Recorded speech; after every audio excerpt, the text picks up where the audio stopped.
So whether you're just starting out or you're advanced, it is extremely beneficial to watch other people and to learn how they do things, because maybe you're going to learn something new that you can apply to your own work.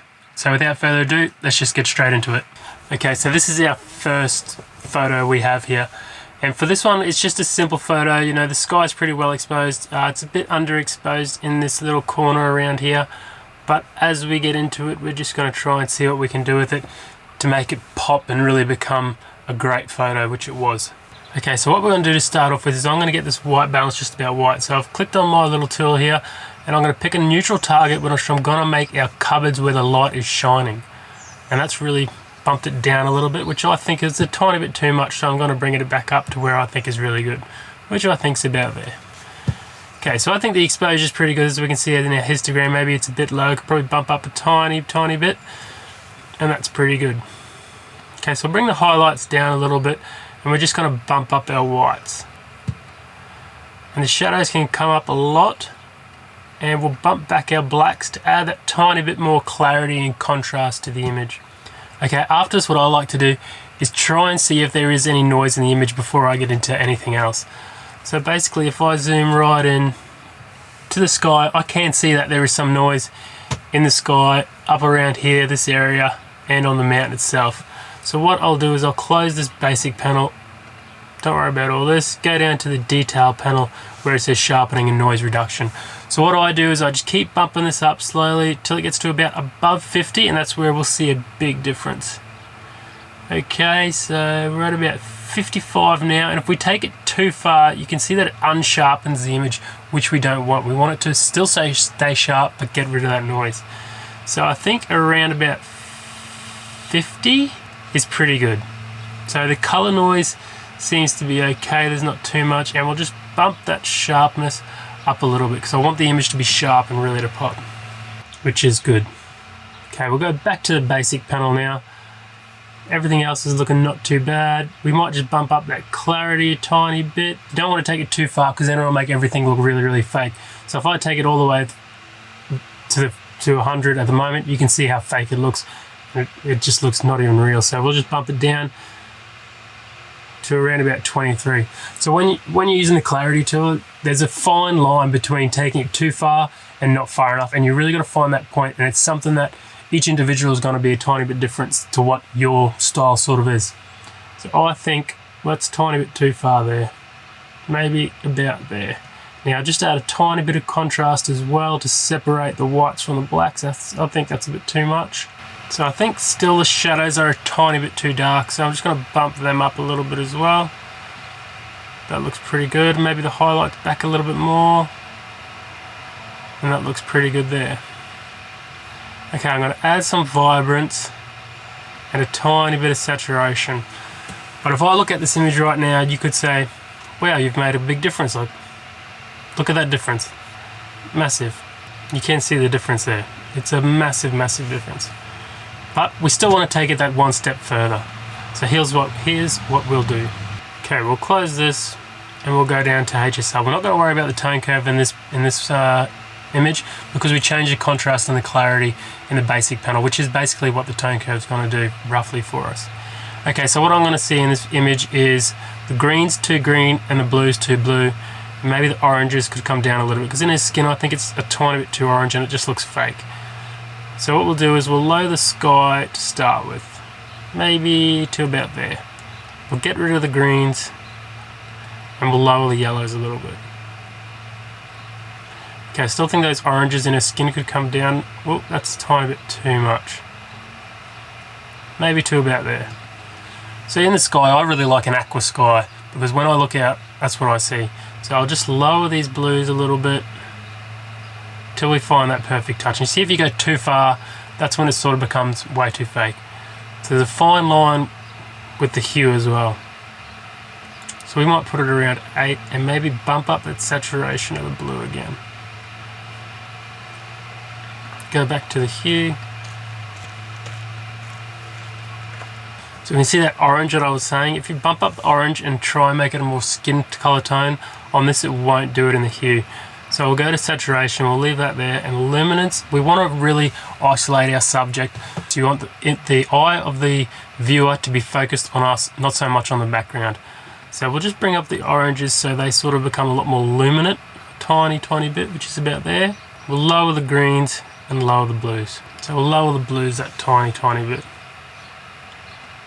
Now one thing I like to do with my images as well is go down to the lens correction and enable that. As you can see, when you enable that, on my lens, it seems to be darker around the outside, and that is the Tamron which I use. So if I untick it, you can see it loses a lot of color on the outside and exposure, and it also looks like a bit of vignetting, which I hate. So we'll put that back on, and look at that. Beautiful. That's our final image. I think that looks pretty good. Maybe the vibrance could just come down a tiny bit. So that is before and after.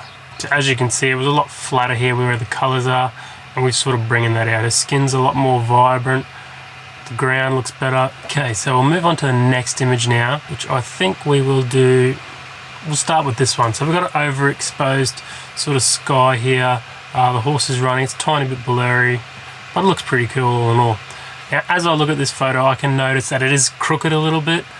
So I'm just going to straighten it up, and I'm going to use the crop tool here. And I can tell you right now that that fence is what I'm going to go for.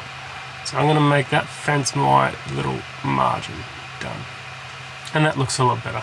But there is another way. You could line it up with the horizon there, which it looks pretty good.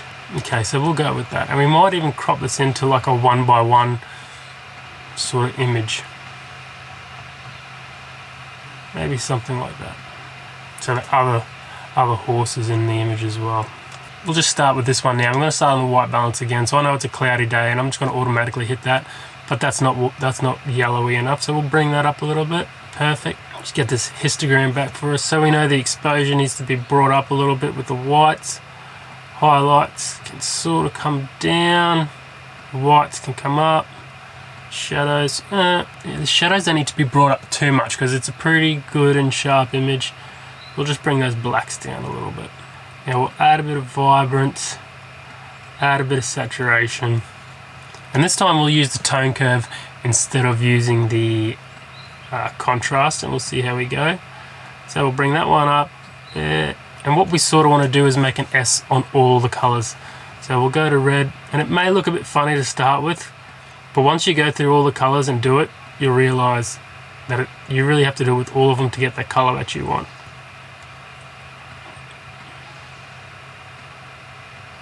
Bring that up there, but it's just a tiny bit too contrasty. So we'll just go back to the RGB, bring that up a little bit, and bring this one closer to normal. Okay, that looks pretty good. But what we'll do is, again, the grass is just way too green and looks fake. So what we'll do is we'll get rid of that greens. This yellows could probably come down a little bit as well. So as you can see, our whites are really overexposed here. So what we might try and do is bring down the whites a little bit, try and move it across, and maybe we'll bring up our exposure as well. A tiny bit, because we can see on a histogram what's going on really. So our luminance, we might bring up the orange, bring up the yellow, bring up the yellow a little bit. So it's a tiny bit blurry as you can see, but I think that adds to the motion that the horse is actually running. You can really tell with that bit of blur in there, which I don't mind. It actually looks pretty good. Everything else seems to look okay. We might just bring down those greens a tiny bit more because I really don't like those greens. And saturation. Maybe even the yellows a little bit. And it sort of gives the appeal that it's like a rustic photo. Like it's not something that's taken on a new camera, which is really cool. And we might just add a tiny bit of clarity, too much. And maybe some texture. So that's the before, that's the after. As we can see, as we move across, really a massive difference in that photo. Okay, now we'll get into our final image, which is going to be Ash on the mountain, which we'll just reset this image, get it back to what it was, so I can show you exactly how I'm going to do this photo. So this is one of our biggest photos that we had on Instagram that really took off, so we'll show you what we're going to do so you can create the same if similar. So if I look at this photo, it's a tiny bit underexposed. White balance is a tiny bit off. So we'll bring down the highlights, bring up the whites. Shadows can come up because I really want to bring out the leaves and the detail. Blacks can go down. Now there is a bit of noise in this image, I'm pretty sure. So if we zoom in, you can tell on the trees in the background there is a lot of noise. So we'll immediately go down to the detail and change that. So we'll add in that noise reduction, which probably is about there. And if there is any color noise, which I cannot see, doesn't seem to be, which is good. So we can leave that there. We'll just sharpen that up a tiny bit to make sure none of those features get lost as I brought up the noise reduction. So we'll go back to the basic curve, add some contrast, a bit of vibrance, and a bit of saturation. We'll also add in a bit of clarity, tiny bit. Perfect. So now we'll go down to the HSL tab on the saturation, and the green in the trees is way too green. As everybody knows, I hate green. So I'll bring those greens down and the yellows down as well. But we'll raise those oranges because that's going to be the texture of her skin. But one thing I can really notice in this image is the back, that back mountain there has really became like a blue instead of a white for the snow. So we'll just back off that blue saturation a tiny bit. And we can now see that it's sort of becoming a bit more of a whitey colour. And I'll just drag this down tiny bit to see what it does. And that looks pretty good there, I think, for that back mountain. Even maybe a tiny bit more on the saturation side. If we drag that luminance up, that looks great. So we drag the luminance up. You could drag it down if you didn't want it, but now when we drag that up, it really gave it that sense of the sun setting over here somewhere in the corner of the photo. And it's shining straight on her face, and it looks really great. So again, we'll drag the green down to the trees, the yellows down a little bit. Now if you can see as well, on her fingers, they almost look a bit red. So we'll try to go back into the saturation and lower that, because a lot of her skin actually looks a bit red, and it's probably from the cold in the sky, in the air, sorry. So we'll drag down those reds a little bit, not too much, and that looks a lot better. Just go to that lens correction again, make sure that's enabled. There's probably a tiny bit too much exposure, maybe not. I'll probably leave it around about there, but we can see our highlights are a bit low, so we're just going to bring them up a tiny bit, and we'll bring the whites as well to follow. And we'll just lower those highlights. Okay, and I think that looks pretty good, to be honest. And the crop tool, I'm pretty sure that's the original photo. Yes, it is. And that looks pretty good. That's the original, that's what we're left with. I think that's a great photo. I might just add a bit more contrast to the image, which really separates those light and dark areas in the photo. And you could even go into the tone curve if you really wanted to get those shadows down, bring that exposure up, but I don't think that works too well in this photo, especially since I've played with the clarity and the contrast already. So we'll just bring that clarity up maybe a tiny bit more. I think that's a bit too much personally. But as you can see from the example, a quick 10 minutes and that's what we left with. And that's a massive difference in that photo as well, which is really great.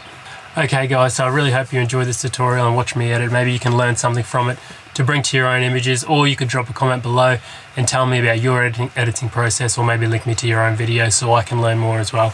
We will be releasing presets soon for your own Instagram that you don't need Lightroom for. You can just apply them to your Instagram and then lower the opacity as you like and as you need on your own photos. So thank you for watching. Please subscribe, stick around, because we'll be releasing more videos very shortly. Thanks guys.